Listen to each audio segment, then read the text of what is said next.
بسم اللہ الرحمن الرحیم۔ میں ہوں ریاض بھٹی اور آج ہم بات کریں گے ایک اہم ترین موضوع پر، جس کی وجہ سے ہماری سوسائٹی میں والدین کے لیے عدم احساس تحفظ جو ہے وہ بڑھا ہے اور ان کے خوف میں اضافہ ہوا ہے اور سوسائٹی میں بے چینی پھیلی ہے۔ وہ ایک کیس دعا زہرا کے نام سے سندھ ہائی کورٹ اور لاہور ہائی کورٹ میں بھی زیر سماعت رہا ہے، اور اس میں نابالغ بچی کو اپنی مرضی سے زندگی گزارنے کی اجازت دیتے ہوئے مبینہ شوہر ظہیر احمد کے ہمراہ روانہ کر دیا گیا ہے۔ اس کیس اور اس فیصلے سے سوسائٹی کے اندر معاشرے میں بہت سے سوالات کو جنم دیا ہے، اور ہر باشعور آدمی یہ سوچنے پر مجبور ہے کہ اس طرح کے فیصلے ہی ہیں جس کی وجہ سے ہماری جوڈیشری، ہمارا نظام عدل دنیا میں 126ویں نمبر پر ہے، اور اس کی یہ ایک مثال ہے۔ ایک دفعہ پھر اس کیس نے ثابت کر دیا ہے کہ ہمارا نظام عدل جو ہے وہ فرسودہ ہو چکا ہے، اس میں غیر معمولی اصلاحات کی ضرورت ہے۔ اس کا تھوڑا سا میں پس منظر آپ کو بتاتا ہوں۔ اس سال 16 اپریل کو ایک بچی شاہ فیصل کے علاقے الفلاح سے لاپتہ ہوئی، اور اس کے والد مہدی علی کاظمی نے تھانے میں یہ رپورٹ درج کرائی کہ میری 14 سالہ بچی دعا زہرا کو نامعلوم افراد نے اغوا کر لیا ہے اور اسے بازیاب کرایا جائے۔ پولیس کی ناکامی پر وہ سندھ ہائی کورٹ پیش ہوئے، پٹیشن داخل کی، اور سندھ ہائی کورٹ میں پٹیشن کی متعدد سماعت کے بعد بھی پیش نہ کیے جانے پر اس وقت کے آئی جی سندھ فضل کامران کو عہدے سے ہٹا دیا اور حکم دیا کہ 10 جون تک کسی بھی صورت میں دعا زہرا کو بازیاب کرا کے عدالت میں پیش کیا جائے، کیونکہ عدالت کو بتایا گیا کہ اس کی لمحہ بلمحہ مقامات جو ہے وہ تبدیل ہو رہے ہیں، اور سگنل کسی وقت پشاور سے آتے ہیں، کسی وقت ضلع مانسہرہ سے آتے ہیں، کسی وقت کشمیر سے آتے ہیں، اور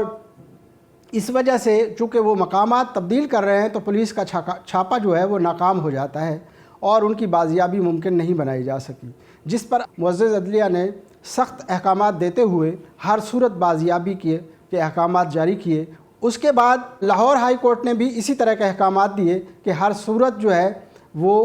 دعا زہرا کو بازیاب کرا کے عدالت میں پیش کیا جائے۔ 5 جون کو پنجاب پولیس نے یہ اعلان کیا کہ دعا زہرا اور اس کے شوہر ظہیر احمد کو ضلع بہاول نگر کی تحصیل چشتیاں سے برآمد کر لیا گیا ہے، اور دعا زہرا کو پولیس کی تحویل میں لے کر کراچی پولیس کے حوالے کیا جا رہا ہے، جبکہ ظہیر احمد اور وہاں ان کو پناہ دینے والے شخص کو بھی حراست میں لیا گیا ہے۔ تو اس سے اگلے روز 6 جون کو عدالت عالیہ سندھ میں دعا زہرا اور اس کے مبینہ شوہر ظہیر احمد کو پیش کیا گیا۔ اس پر عدالت نے دعا زہرا سے پوچھا کہ آپ نے یہ وہاں کا سفر کیسے کیا، تو اس نے بتایا کہ میں اپنی مرضی سے گئی ہوں، مجھے کسی نے اغوا نہیں کیا اور میں نے پسند کی شادی کی ہے، اور اس نے بتایا کہ میرا ظہیر احمد سے رابطہ پب جی گیم کے ذریعے ہوا، اور چیٹ روم میں ہم آپس میں تبادلہ خیال کرتے رہے اور فون نمبر کا تبادلہ ہوا، تو اس کے بعد میں وہاں چلی گئی۔ اس دوران دعا زہرا کے والد نے عدالت عالیہ سے استدعا کی کہ دعا کو جو ہے شیلٹر ہوم بھجوایا جائے اور اس کو ریہیبلیٹیشن کے لیے کچھ عرصہ وہاں رکھا جائے اور ٹرائل کیا جائے اور معاملے کی شفاف تحقیقات کی جائیں کہ اس کے پیچھے کیا معاملہ ہے، کیونکہ والد نے کہا تھا کہ میری بچی جو ہے وہ 14 سال کی ہے، وہ انڈر ایج ہے، وہ شادی کے لائق نہیں ہے۔ مہدی علی کاظمی مسلسل یہ کہتے رہے کہ میری شادی 2005 میں ہوئی ہے، اور میرے ریکارڈ میں اور نادرہ کے ریکارڈ میں جو ہے بچی کا برتھ سرٹیفکیٹ اور نادرہ ریکارڈ میں بچی کی تاریخ جو ہے وہ لکھی ہوئی ہے، یہ ریکارڈ آپ کے سامنے ہے۔ لیکن عدالت نے کہا کہ نہیں، ہم نادرہ کا ریکارڈ جو ہے وہ نہیں مانتے، ہم ٹیسٹ کے لیے بھجوا رہے ہیں۔ 8 جون کو دوبارہ دعا زہرا کو پیش کیا گیا اور میڈیکل رپورٹ بھی پیش کی گئی، جس میں یہ بتایا گیا تھا کہ دعا زہرا کی عمر جو ہے وہ 16 سے 17 سال کے درمیان ہے اور غالباً 17 کے قریب ہے۔ تو اس پر عدالت عالیہ نے دعا زہرا سے ایک ایفیڈیوٹ لیتے ہوئے اس کو مرضی سے جانے کی اجازت دے دی اور کہا کہ آپ والد ظہیر احمد کے ساتھ جانا چاہو یا والدین کے ساتھ جانا چاہو تو جا سکتی ہو۔ اس کے بعد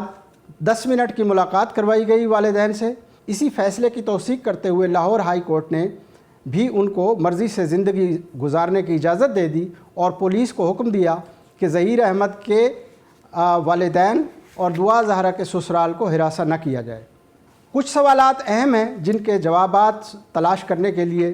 مختلف لوگ مختلف قیاس آرائیاں کر رہے ہیں۔ چونکہ عدالت عالیہ کی طرف سے فیصلہ آ چکا ہے تو اس لیے ہم بھی اس کے بعد بات کر رہے ہیں۔ زیر سماعت کیس کے دوران بات نہ کرنے کی وجہ سے اس ایشو کو ہائی لائٹ نہیں کیا گیا۔ اب سوالات یہ ہیں کہ پاکستان میں اغوا کے کیسز جو ہے وہ انتہائی بلندی پر ہیں۔ سپریم کورٹ میں ایک صوبیہ بطول نامی لڑکی کی بازیابی کا زیر سماعت ہے جو سرگوزہ سے تعلق رکھتی تھی۔ اس کی اگست 2020 کی سماعت کے دوران پولیس کی رپورٹ نے ہوش ربا انکشافات کیے اور بتایا گیا کہ 36 اضلاع میں 4 سال کے دوران 40,500 سے زائد لڑکیاں یا خواتین اغوا ہوئیں، جن کے اغوا کاروں میں سے 39,000 سے زائد کو گرفتار کیا گیا، جبکہ 1,500 سے زائد ابھی بھی لاپتہ ہیں۔ اسی رپورٹ میں یہ انکشاف کیا گیا کہ 151 لڑکیوں کو صرف سرگودا ڈویژن میں بازیاب کروایا گیا، جن میں سے 21 لڑکیاں کعبہ خانوں میں موجود تھیں۔ اور اسی طرح کی ایک رپورٹ ہے کہ پاکستان میں ہر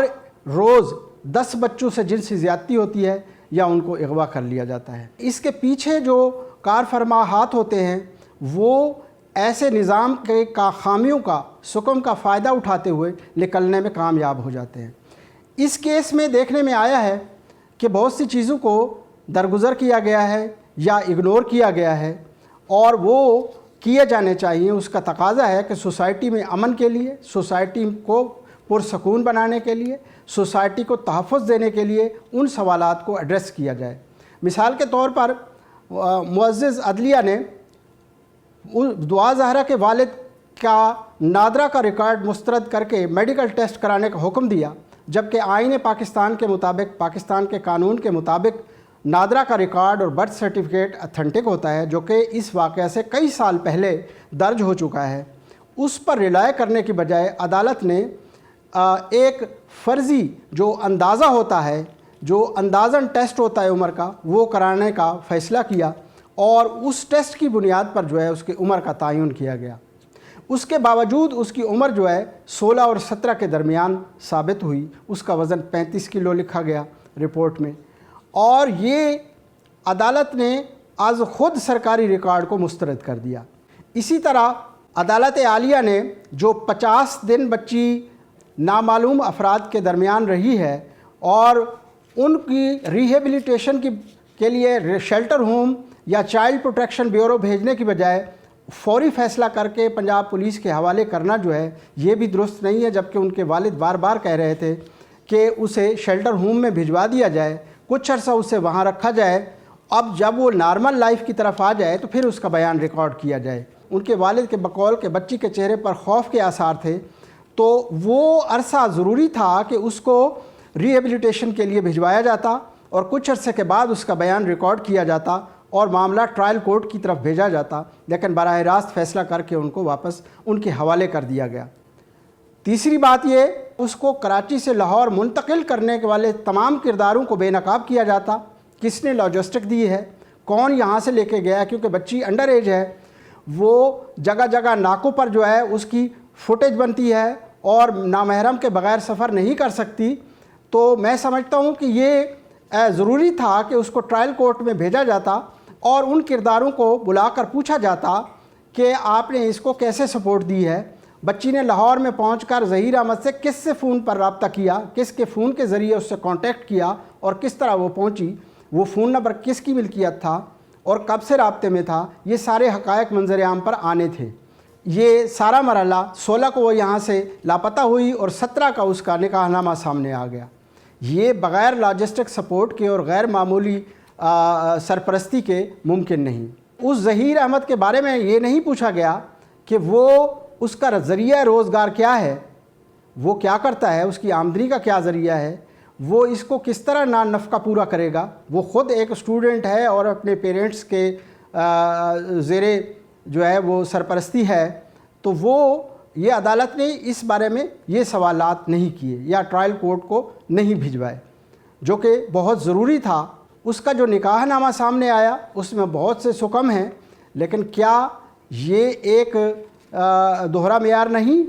کہ ایک طرف اس کے والد کی طرف سے یہاں اغوا کا مقدمہ درج کرایا گیا ہے اور وہاں دوسری جانب وہاں پر اس بچی کا، نابالغ بچی کا جو ہے نکاح پڑھایا جاتا ہے. تو کیا یہ ہمارے نظام کی خامی نہیں کہ ایک شہر سے اغوا ہونے والی بچی جس کا مقدمہ درج ہو چکا ہے، اگلے دن اس کا نکاح وہاں سے نکاح کا فارم سامنے آ جائے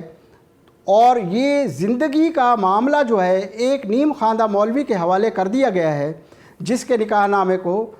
چیلنج نہیں کیا گیا اور ٹرائل کورٹ میں یہ نہیں پوچھا گیا. تو اس پر بھی بات ہونی چاہیے تھی. فیصلہ کورٹ نے دعا زہرا کے حلفِ بیان پر دیا.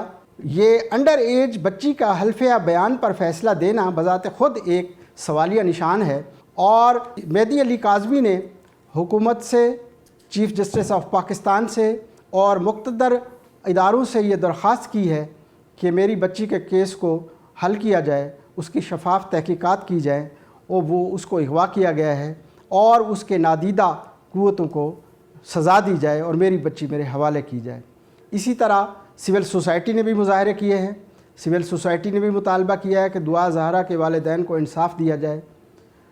شیعہ علماء کونسل کے رہنماؤں نے بھی پریس کانفرنس کی ہے. انہوں نے بھی مطالبہ کیا ہے کہ اس معاملے پر چیف جسٹس جوڈیشل کمیشن قائم کریں. جوڈیشل کمیشن جو ہے وہ یہ تعین کرے کہ بچی کس طرح گئی اور اس معاملے کو کس طرح مس ہینڈل کیا گیا. ان تمام چیزوں کو شفاف طریقے سے تحقیقات کی جائیں اور والدین کو انصاف دلایا جائے. گزشتہ شب مہدی علی کاظمی اور ان کی اہلیہ جناح انٹرنیشنل ٹرمینل پر گئے اور پلے کارڈ اٹھا کر انہوں نے حجاز مقدس جانے والے عازمین حج سے درخواست کی کہ روضہ رسول اور حرم پاک میں میری بچی کی بازیابی کے لیے دعا کیجیے گا. ہم دعا گو ہیں کہ اس ملک میں تمام والدین کی بچیوں کو اللہ تعالیٰ اپنی حفظ و امان میں رکھے. ضرورت اس امر کی ہے کہ ہمارے سسٹم کو آگے کی طرف لے جانا چاہیے، پیچھے کی طرف نہیں لے جانا چاہیے. سوسائٹی میں ہر فرد کو احساس تحفظ ہو اور ان کو عدم احساس تحفظ نہ ہو. ہم امید رکھتے ہیں کہ اعلیٰ عدلیہ اور سپریم کورٹ آف پاکستان اس معاملے پر ضرور نوٹس لے گی. اللہ حافظ. پاکستان زندہ باد.